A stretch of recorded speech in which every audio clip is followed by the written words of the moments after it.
Ouais, salut les amis. Donc la suite de la peinture, pour le thème de l'Atlantide. Donc voilà, comme vous avez pu constater ce matin, j'ai un peu bossé là-dessus. Hier soir, après le séchage de ma toile, j'ai commencé le dessin. J'avais fait le dessin de la cité. Donc pour l'instant, c'est suggéré. Donc on va continuer. Bon, je bois mon petit café là. On va continuer la cité. Donc la cité ça va être en couleur pour l'instant grise. Je rajouterai les tons plus tard. Je vais partir sur une base neutre, pour les murs. Voilà, gris, donc c'est simple, hein, le gris c'est du noir et du blanc. Hein. Hop, noir et blanc, tac tac, on mélange et ça fait du gris. Alors moi ce qu'il y a, c'est que j'ai trouvé la couleur sympa là de ce que j'avais fait, donc je vais peut-être pas faire tout au gris, je vais peut-être faire juste pour l'instant le pont là, l'espèce de pont. Alors il faut faire gaffe de pas. Parce que des fois on peut trouver des couleurs sympas et il faut faire attention de ne pas tout gâcher. Non, surtout quand vous trouvez une. Avant de commencer une peinture, rappelez-vous bien du mélange que vous avez fait parce que si vous voulez vous refaire le mélange, comment dire, il vaut mieux s'en rappeler parce que sinon vous n'arriverez plus à avoir la teinte que vous avez désirée quoi. Là c'est un peu chiant, j'avoue que ça m'est déjà arrivé. Donc on va le lever un peu comme ça je peux peindre je peux peindre ici là. Donc on va essayer de faire un truc propre quand même parce que c'est ça qu'on reconnaît à un peintre aussi, c'est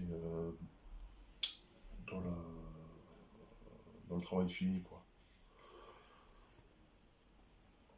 Là vous voyez c'est les douves, donc les douves de l'Atlantide, bah, elles seront noires hein, parce que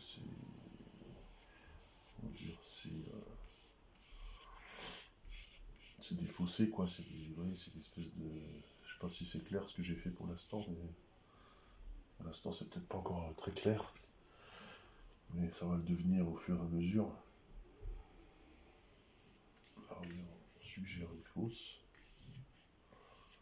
Alors normalement, là, selon Platon, l'Atlantide avait des formes concentriques.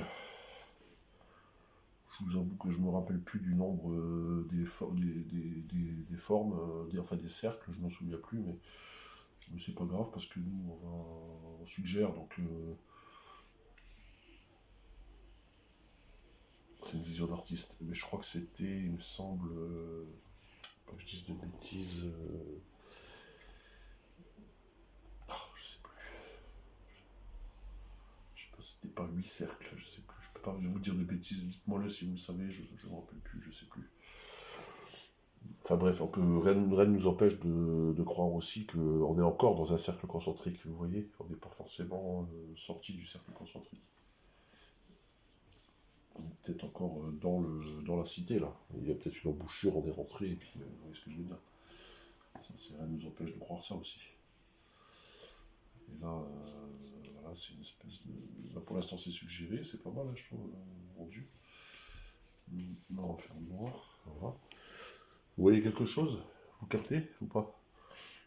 Et ensuite, ici, là, le haut. Alors, le haut, ce sera un temple. Hein. Moi, j'ai fait comme une espèce d'édifice majeur, dédié je sais plus, je crois que c'était Poséidon, je crois, il me semble, le roi de l'Atlantique. Mais nous, on va faire une espèce de petite cité, là, comme ça, suggérée, avec des petits trucs. Et ça, c'est une immense bâtisse dans le style, un peu comme les Ziggoura, quoi, un peu dans le style. C'est ce que je veux dire. Et donc voilà. Donc ensuite, on continue. Là, le pont. Vous voyez, vous comprenez le pont là, vous captez ou pas? Je sais que c'est pas évident parce que pour l'instant la peinture n'est pas encore terminée. T'as un peu du mal à s'imaginer. Ensuite, on va mettre du brun et du blanc. Et je crois que on va réussir à obtenir la couleur que j'ai eu la dernière fois là. Ça va être compliqué à avoir la même chose, mais c'est con parce que j'adorais cette couleur là. J'adorais cette couleur, mais malheureusement, je pense pas que j'arriverai à l'obtenir là, exactement la même. Ça va être compliqué. Quelque chose qui s'en rapproche. Ouais, j'ai quelque chose qui s'en rapproche, ce sera pas la même chose. Ouais, ce sera pas vraiment la même chose. Ça, c'est un peu con parce que vraiment j'aimais bien cette couleur. Ça faisait un peu fantomatique en même temps, je sais pas, j'aimais bien. Peut-être encore un peu de jaune avec un peu de jaune.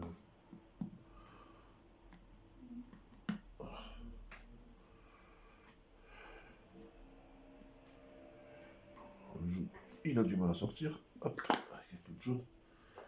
Peut-être qu'on va réussir à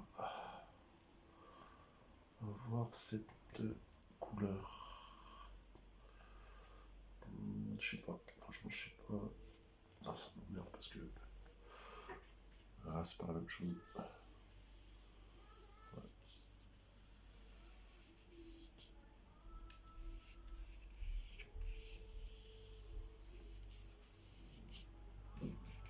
Ah, c'est pas grave, c'est pas mal quand même. Mais disons que je m'étais habitué à cette couleur, quoi. Je trouvais ça super sympa. C'est pas grave. Ça fera un autre rendu. Ça, c'est un peu les inconvénients de la peinture, c'est que des fois, c'est la peinture qui vous croyez tout maîtriser, mais en fait, vous vous rendez compte que c'est à vous de vous adapter des fois à la peinture. C'est à vous de composer en fonction de ce que vous avez sur la palette. Et des fois, quand vous venez de mettre 10 centilitres de chaque couleur et que vous voyez qu'il y a la moitié du pot qui est parti, ben, je peux vous garantir que au bout d'un moment, vous en avez marre de cacher et vous utilisez ce qui vous tombe sous la main, quoi. Faut pas se cacher. Hein. Voilà. On fait tous à peu près ça, on est tous pareils. Hein. Donc voilà. Vous voyez, des espèces de monolithes. Après, je vais faire un ciel plus ou moins éclairci par endroits, donc ça va suggérer derrière un ciel qui va suggérer l'arrivée d'une météorite derrière. Donc on n'est pas encore tout à fait encore dans la catastrophe, là pour l'instant c'est encore... Alors finalement ce sera peut-être pas un triptyque, ce sera peut-être un... C'est quoi le triptyque? C'est 3 tableaux et 2 tableaux, je sais pas comment ça s'appelle. Un biptyque. Je sais pas. Finalement il y aura peut-être que deux tableaux. Je trouve que ça va peut-être suffire finalement. Et donc là ce sera l'Atlantide comme je me l'imagine. Et ensuite ce sera l'Atlantide. Ce sera juste l'Atlantide sous les eaux. Une fois qu'elle sera ensevelie. Ça se trouve demain je change encore d'avis parce que vous savez moi quand je peins j'ai pas de. C'est pas tout à fait défini quoi. C'est comme je vous disais hier, les idées elles peuvent évoluer au fil du temps. Les idées ça bouge, hein. C'est comme l'univers, c'est pas quelque chose de figé. Vous pouvez très bien avoir une idée aujourd'hui et puis demain la même. Je vais revenir sur mon tableau et puis hop finalement je vais avoir une autre idée quoi. Vous voyez ce que je fais? Ouais. Moi je trouve que c'est plutôt sympa. J'obtiens un truc plutôt sympa, propre. Ouais. Ça me fait penser à un tableau L'île des morts là, je sais pas si vous connaissez. Je sais que ça n'a rien à voir, mais je sais pas pourquoi ça me fait penser à ça. Pourtant ça ressemble pas du tout, mais je sais pas pourquoi je pense à ça. Peut-être avec l'entrée là du. Espèce d'entrée là, je sais pas. Un truc qui fait penser. Alors moi j'aimerais bien que vous Si vous pouvez mettre des petits commentaires, des trucs comme ça me ferait plaisir pour savoir un peu où j'en suis. D'ailleurs, on peut s'imaginer qu'on est encore dans le cercle concentrique, hein. On n'est peut-être pas sorti on est peut-être dans l'embouchure. Ça, c'est peut-être un pont qui mène. Vous voyez, c'est peut-être un pont. Des ponts qui mènent.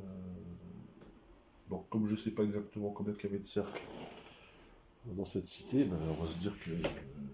Je sais pas qu'on est dedans, quoi. Ça fera pas de. Ça fera pas de jaloux. Ou de gens qui vont me dire, mais non, en Atlantide, il y avait 3 cercles. Ben non, il y en avait 7, mais non, il y en avait 8. Tout ça pour dire que dans les fouilles qu'ils ont fait en Espagne, donc dans la baie de Cadix, là, d'après ce que j'ai compris, ils ont retrouvé un petit peu. Ils ont fait des fouilles par infrarouge, là, vous voyez, les nouvelles technologies, je sais plus comment ça s'appelle. Ils ont réussi à trouver comme des canaux, quoi. Comme si ça avait été des authentiques canaux qui ont été rebouchés. Pour enfin arriver dans un champ, et dans ce champ, ils constatent qu'ils retrouvent effectivement sous le sol comme une structure concentrique.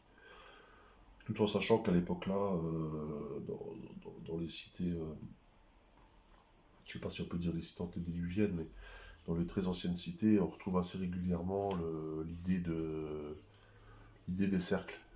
Vous voyez, cette idée de construire en cercle, ça revient dans beaucoup de civilisations.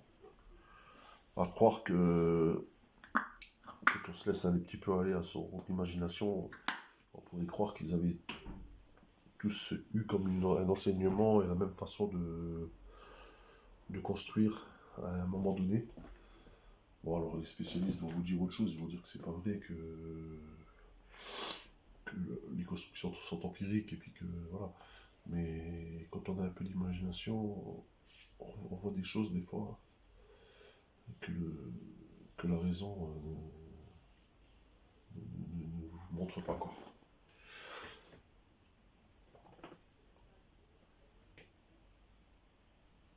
C'est la raison qui vous montre pas spécialement. Là, je fais des petits. Comme des.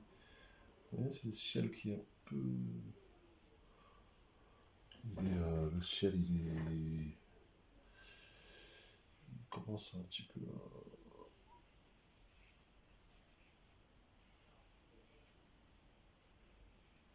Le ciel commence un peu à partir en live là. Le ciel commence un peu. J'essaie de pas faire trop de. Je veux pas que ça devienne dessin d'enfant là, vous voyez, donc je vais. Parce que des fois, le problème de beaucoup de peintres, c'est ils prononcent trop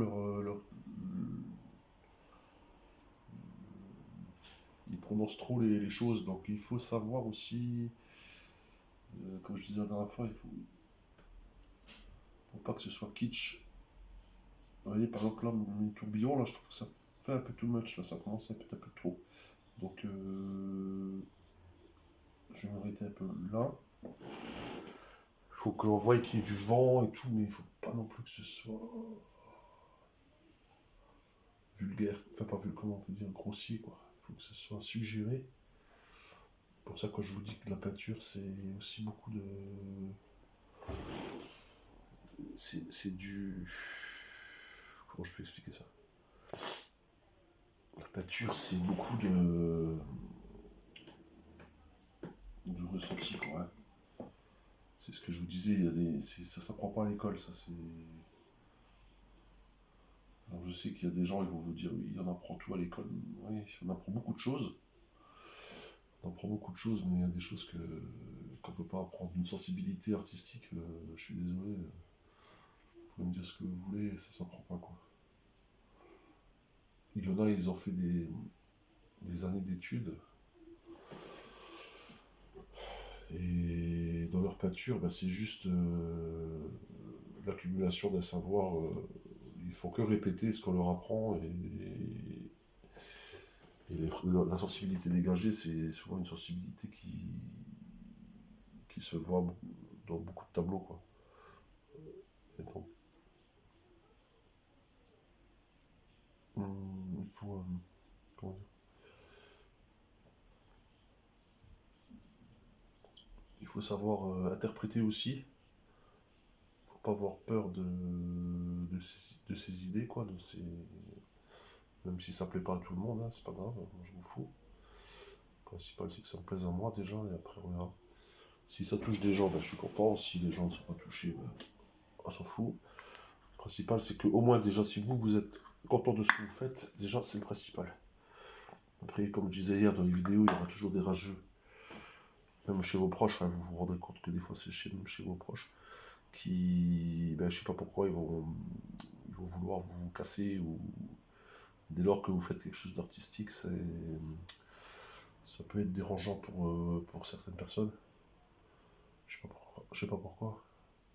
Ils veulent pas admettre que vous avez du talent. Ça les emmerde. J'ai même entendu dire que je me la pétais maintenant, que je. Pour qui tu te prends depuis que j'ai fait des expositions. Alors je vous ai dit, j'ai fait une quinzaine d'expositions. J'ai entendu des gens, même chez mes proches, ouais, tu te la pètes et tout, tu fais des expositions de peinture. Et c'est toujours un peu de la méchanceté. Alors c'est dit sous le temps de la plaisanterie, mais quand c'est répétitif, ça devient. À mes oreilles, ça devient méchant, quoi.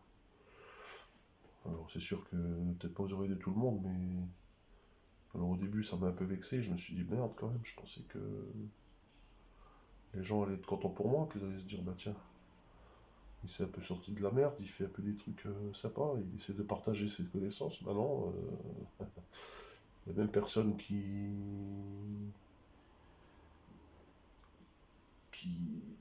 comment dire, les mêmes personnes quand j'étais en galère, qui me voyaient quand je galérais à l'époque, ces mêmes personnes me souhaitaient tout le bonheur du monde. Et maintenant que j'arrive un petit peu à me sortir les doigts du cul, entre guillemets, excusez-moi l'expression,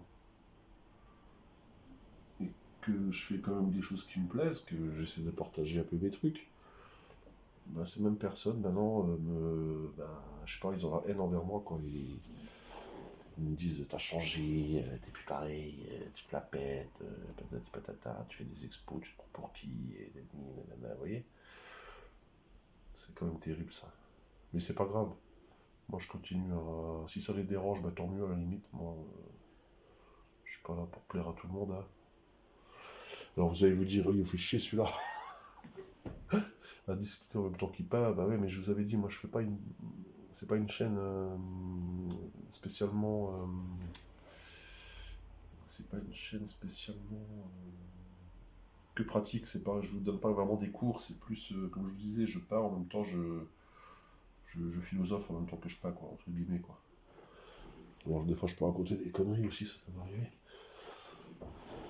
Et ça fait partie, vous voyez, ça c'est l'Atlantis qui est encore, c'est sympa, hein. Et derrière, alors ce que je vais faire, derrière,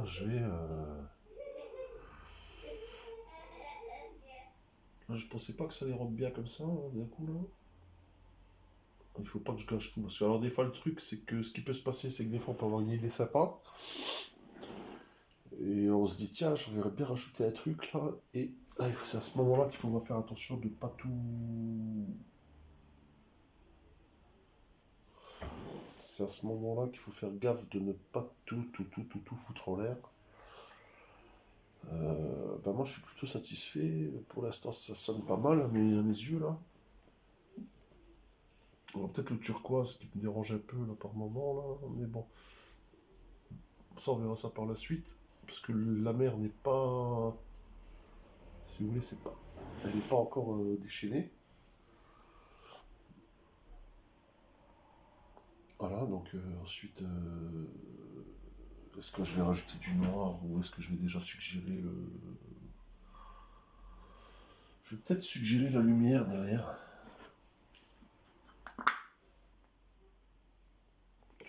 gérer la lumière.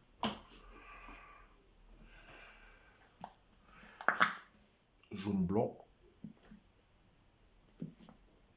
Alors comme je vous avais expliqué, pour le mélange des couleurs, donc il y a 3 couleurs primaires.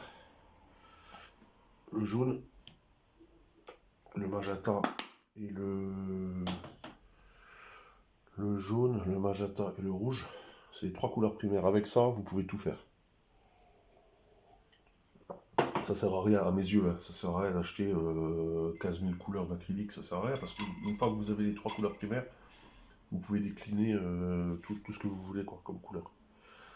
Alors le noir, vous pouvez l'obtenir aussi. Alors le problème, comme je vous ai expliqué, c'est que le noir, il peut... Alors il faut faire attention de...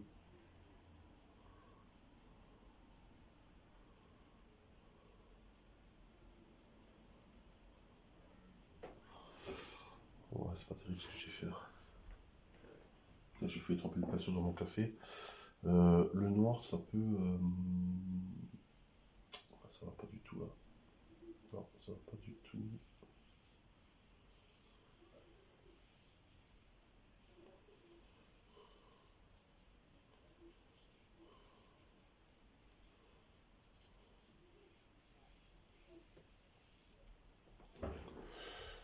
Ouais, le noir, il peut...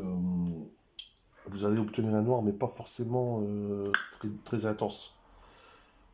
Donc là, si ça vous emmerde de faire les noirs avec les 3 couleurs ou mélangées, achetez carrément le pot, vous emmerdez pas. Alors c'est sûr, les puristes ils vont vous dire ouais, mais le vrai peintre normalement, bon là j'ai fait n'importe quoi avec une espèce de rayon derrière, ça va pas du tout. Ça me convient pas du tout ça. C'est pas grave, on va mélanger les couleurs là. N'hésitez pas aussi à, quand vous avez beaucoup de peinture et vous savez pas quoi faire avec, bah mélangez-les et puis vous allez voir qu'est-ce que ça fait comme couleur. Ça peut être, des fois ça peut être sympa. Vous allez peut-être pouvoir, voilà, j'obtiens un gris. J'obtiens un gris, là, je vais mélanger les 3 couleurs. Et là j'obtiens un gris que je peux mettre sur mon tableau. Un gris qui est même plutôt sympa.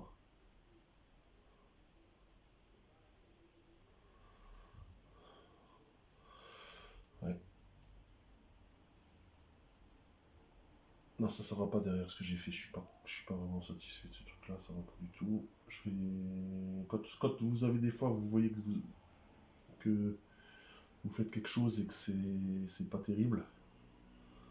N'hésitez pas à arrêter. C'est pas grave. On n'est pas, comme je vous ai dit, on n'est pas à la pièce. Hein. N'hésitez pas à arrêter et puis.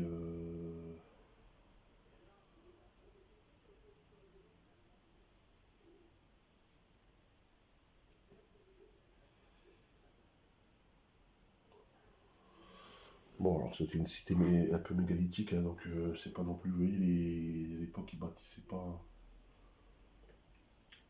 on va dire, à cette époque-là, je pense pas qu'ils avaient la technologie, même si Platon il dit que c'était une civilisation hyper développée, moi je crois pas non plus qu'ils avaient des grues et puis des avions pour se déplacer, personnellement. Je pense que ça a été un petit peu les New Age là, qui ont un petit peu exagéré là, en disant que ils avaient des cristaux, ils avaient des navettes spatiales, des trucs, je sais pas. Non, moi je pense qu'ils avaient un savoir, une manière de bâtir, mais je pense qu'ils étaient peut-être encore à l'âge de bronze, donc il faut pas non plus exagérer, ils n'avaient pas toutes les capacités qu'on leur attribue dans la construction et tout ça, j'y crois pas trop là. Ça c'est un peu... On s'est basé sur des médiums à un moment là, chez les Américains notamment. Edgar Cayce, tous ces médiums qui racontaient des trucs sur Atlantide, et je pense que ça a beaucoup influencé aussi le fantasme collectif, quoi. Mais je pense pas qu'ils étaient si, comment dire,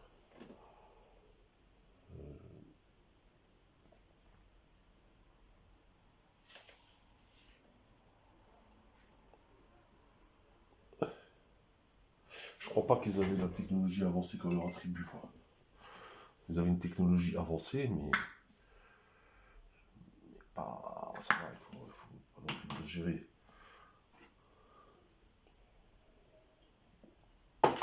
Avec des lasers, avec des machins, avec des... À un moment, j'ai entendu même qu'il y avait une pyramide sous l'eau, dans le triangle des Bermudes, cette pyramide fonctionnerait toujours, elle émettrait des signaux, enfin, je sais pas. Pourquoi pas, hein, pourquoi pas, mais après, moi, je veux voir des preuves, hein, aussi, là, vous voyez. C'est bien d'émettre des hypothèses, mais après, il faut quand même du tangible, quoi. Moi, je peux vous raconter n'importe quoi aussi, hein. Je peux vous dire, voilà, il y a des hommes à tête de cheval qui sont venus en moins 300 000 avant Jésus-Christ. Après, ils sont venus avec des cafetières volantes. Vous voyez, je peux raconter n'importe quoi. C'est des hypothèses. C'est des hypothèses. Des hypothèses, je suis désolé, moi je dis toujours, parce qu'il y a une chaîne que j'aime bien, la chaîne là, j'aime bien cette chaîne, mais sur cette chaîne, soi-disant, il y aurait des pyramides sous l'eau, soi-disant, ils ont retrouvé des artefacts des anciens Atlantes ou Hyperborées dans les pays scandinaves, soi-disant, dans les sous-sols de l'Antarctique, il y aurait des pyramides. Franchement, arrêtez les mecs. Ça, c'est pour moi, c'est pour faire un peu du buzz, j'ai l'impression, et pour attirer les gens en quête d'histoire, quoi. Parce qu'on vit dans une époque un peu. Quand en général on commence à s'intéresser au passé, c'est que l'époque dans laquelle on vit actuellement ne nous convient pas forcément. Et j'ai l'impression que beaucoup de gens en ce moment ne sont pas très heureux dans cette époque actuelle. Donc bah, ils se réfugient vers des mythes. Bon, j'en fais partie un peu, hein, quelque part, hein. On aime bien rêver sur une hypothétique civilisation qui serait plus avancée, avec des héros, avec des gens purs, qui avaient une pureté originelle. Alors on cherche la source parce qu'on pense que à l'origine les gens étaient plus purs, étaient plus... Je sais pas, ça je sais pas. Je crois pas trop ça par contre. Je pense pas que l'homme a été mieux à une époque que maintenant. Je pense que l'homme a toujours été un peu un être biscornu, hein. On a toujours cherché à faire le moins d'efforts possible, à faire travailler l'autre à notre place. Ça a tout été dans toutes les civilisations, hein. À essayer de tirer la couverture sur soi. Bon, ça c'est la nature de l'homme, hein. Qu'est-ce que vous voulez faire? C'est comme ça, hein. Bon, c'est sûr, après, il y en a, ils vont jouer les... Ouais, mais moi, je suis pas comme ça. Moi, ça. Bah, si, t'es comme tout le monde, hein. Moi, je suis un résistant. Moi, je suis un dissident. Moi, petit. C'est rien du tout. C'est ce que je disais la dernière fois. C'est... Tu peux rien faire contre un système qui a mis en place tout un dispositif. Qu'est-ce que tu vas faire, toi? Qu'est-ce que tu vas faire à part te bouffer le foie? Tu peux rien faire. Donc voilà, donc bah écoutez, c'était ma... Ah, je sais pas si vous voyez un peu le résultat, c'est pas mal pour l'instant, donc là on va laisser comme ça, on va laisser sécher. Voilà, j'ai plus de peinture, donc je vous remercie de m'avoir visionné, donc je vais me rapprocher un peu pour vous montrer. Pour l'instant c'est pas trop mal, hein. Ça fait quoi? Ça fait 2 heures que je suis dessus, même pas. Et puis je continuerai par la suite. Allez, salut les amis.